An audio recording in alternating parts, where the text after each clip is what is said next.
Kuzey Atlantik Okyanusu'nda buz ile ateşin buluştuğu yer, İzlanda. Yalnızca ben ve bisikletim Alev.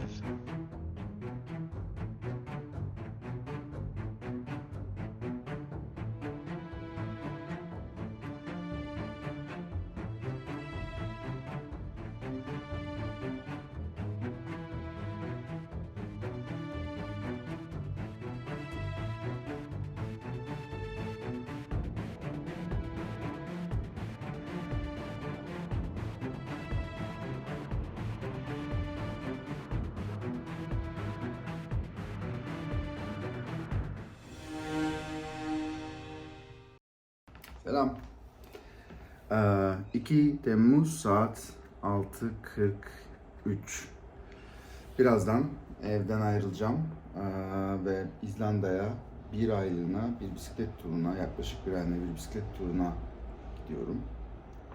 Daha önce buna benzer uzun bisiklet turları yapmıştım ama bu seferki gerek kilometre olarak gerekse konaklama şartları olarak öncekilerden oldukça farklı olacak. Bu süreç boyunca bir vlog çekmeyi planlıyorum. Tüm hazırlıklarım tamam. Şu an evden çıkacağım. Birazdan Göksel gelip beni alacak. Eşyaları aşağı indirme zamanı. Evi biraz bomba patlamış gibi bırakıyorum. Lenkacığım, şimdiden teşekkürler sana evi toparlayacağın için ve temizleyeceğin için. Ne diyelim? Let the journey begins.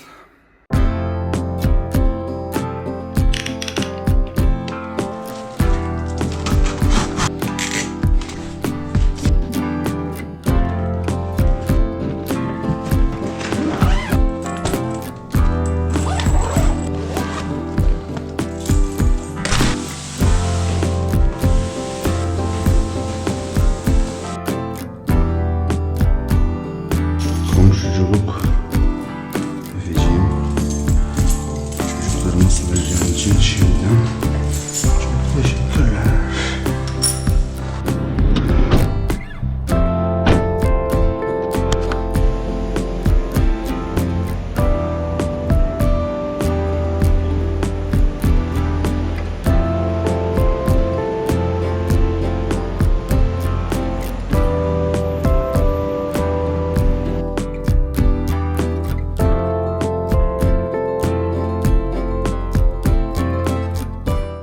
Evet, saat 9:10 geçiyor. Prag Havaalanı'nda bekliyorum. Biraz stresliyim açıkçası çünkü kutunun boyutları uçağın alacağı maksimum limitten biraz büyük. Özellikle boyu 10 santim, 15 santim daha uzun. Her türlü çingeneliği yapıp kutuyu bu şekilde kabul ettirmeye çalışacağım. Eğer etmezlerse kutuyu üstten kesip biçip bir şekilde uçağa sokturacağız. Şu bagajlarımı uçağa versem bütün stresimi atacağım ama hala şu bekleyiş bayağı bir stres yaratıyor. Bisikleti henüz daha çekini tamamlamadan İngilizce biliyor olmalarına rağmen yarım yamalak çekeceğim de prosim diye kınırta oversize bagajdan geçirttim. Tabii ki kutu X-ray'e sığmadı.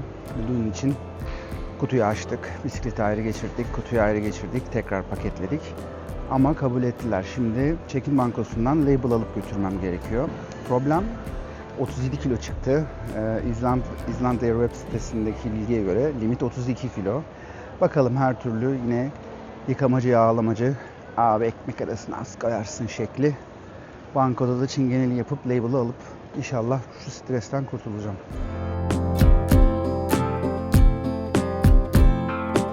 Yes be annem. Label'ı aldım. Şimdi oversize bagage'a gidiyorum tekrar.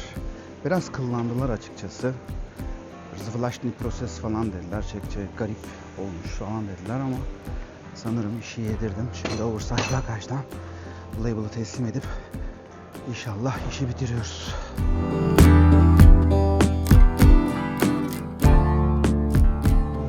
Let's go. Biraz prosesi tersten işlettik. Önce bisikleti oversize bagajdan geçirdim. Sonra label'ı aldım ama bir şekilde hallettik. Belki tersten işletmeseydim daha sıkıntı çıkacaktı. Evet, güvenlik kontrolünden de geçtik. Şu an uçağı bekliyorum. Saat 12. 2 saat var kalkışa. Artık bence bir birayı hak ettim ha.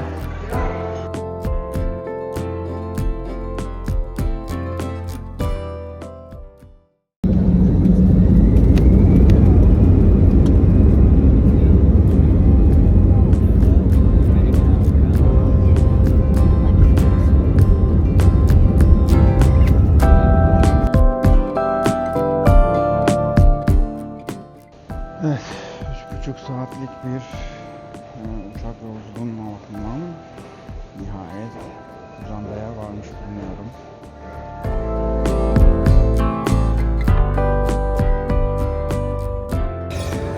Bisiklet kutusu geldi. Altta şöyle bir açılma görüyorum. Umarım ciddi bir şey değildir. İnşallah diyeceğim. Ama onun dışında çok bir kırığı yok açıkçası. Güzelce geldi. İşin en stresli kısmı bitti diyebilirim.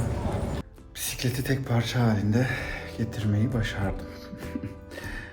Kutu maalesef arabaya sığmadı. Buradan bir hizmet almıştım. Onun da linkini paylaşacağım. Bayağı yardımcı oldular. Kutuyu açtık, kutuyu katladık, arabaya soktuk. Bisikleti de bagaja ayrıca soktuk. Şimdi işte lastiğini şişirip direksiyonunu monte edeceğim. Ve Reykjavik'e doğru yola çıkacağım. Reykjavik'e beni transfer edecekler. Oraya bisikletle gitmeyeceğim. Hava 11 derece. Şortla gelmek çok iyi bir fikir değilmiş. Bunu bekliyordum tabii. Hani ayak bacak yapmanın alemi yok. Hava durumuna herhalde baktım ama yine de hani üşümem diye düşünüyordum ama soğuk.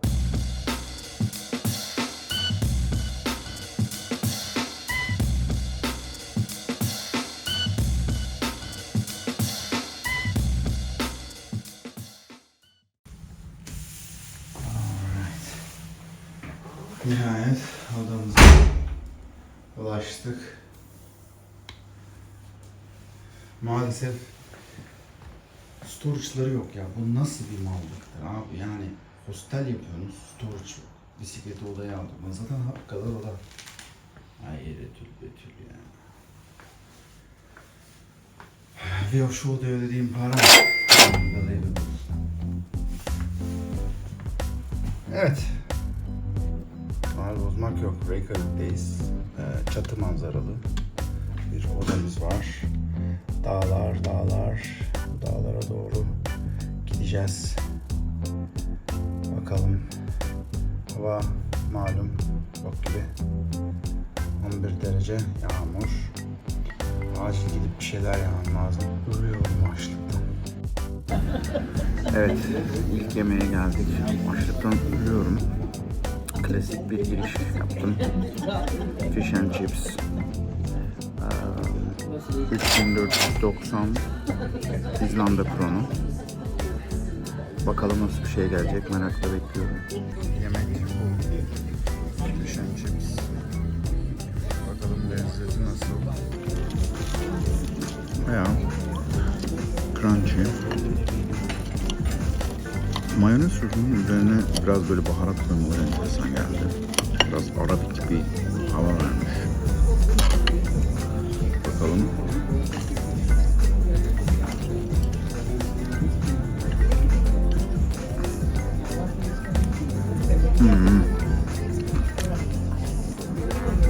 Bildiğin Suriye restoranındaki sos gibi bir şey bu. Tabii otelin en yakın restoranı seçtim. Beklentim çok yüksek değil. Evet, otelin en yakın yerde yemeğimi yedim. Suriye usulü bir fish and chips yedim. Yani fiyat performans olarak gayet kötüydü. Yani bir fish and chips ve kolaya yaklaşık $33 verdim. Yani yapacak bir şey yok. Reykjavik ve İzlanda çok pahalı. Yemek içmek olsun, her şey pahalı. Bunu biliyordum.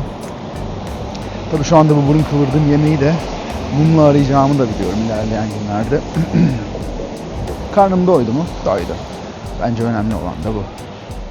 Suriye deyince memleket geldi aklıma. Hemen koşa koşa bir Türk markete gittim. Türk kahvesi ve ayran aldım. Ayran bozuk çıktı. Türk türkü gurbette diye boşuna dememişler.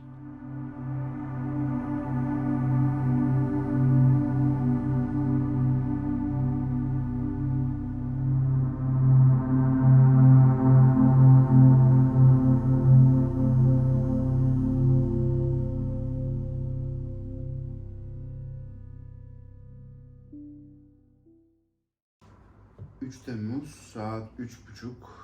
Son toplantımı da bitirdim. Bugün çalışmak zorundaydım. Ve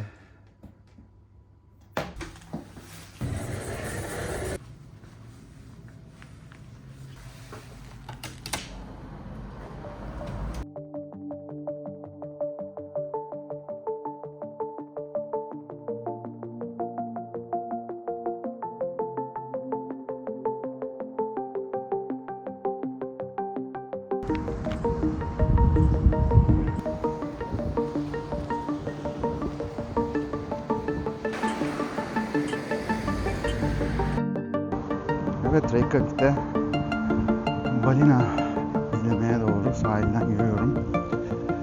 Bir 15-20 dakika sonra varmış olacağım.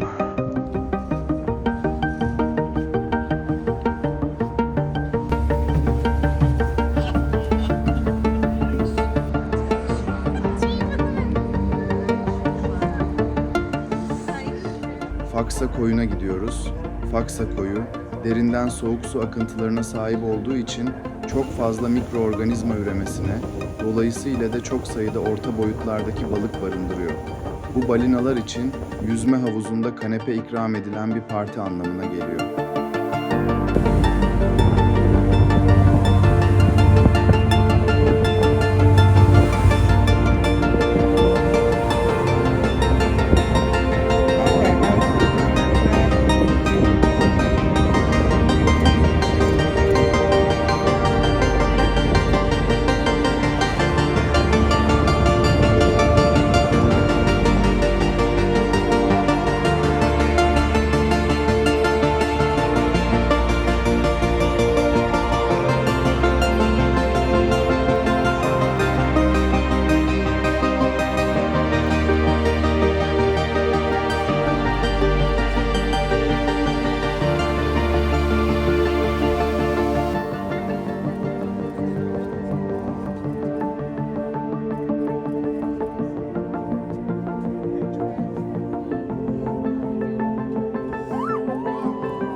Hallgrímskirkja, Reykjavik'te bulunan bir protestan kilisesidir. 74,5 metre yüksekliğiyle İzlanda'nın en büyük kilisesi ve ülkenin en yüksek yapıları arasındadır. 1986'daki tamamlanmasından bu yana İzlanda'nın ulusal kimliği için önemli bir sembol olmuştur. Gördüğünüz gibi roket kilisesi olarak da anılmasının açık bir nedeni var. Solfar, Jon Gunnar Arnason tarafından yapılmıştır. Güneş gezgini bir rüya gemisi veya güneşe bir ağıt övgü olarak tanımlanmaktadır ve şehrin sembollerinden biridir. Zannederim ki kışın 6 ay güneş görmemekten dolayı ufak bir sıyırmadan mütevellit olabilir. Şöyle bir tane de selfie koyaraktan bugünü bitirebiliriz.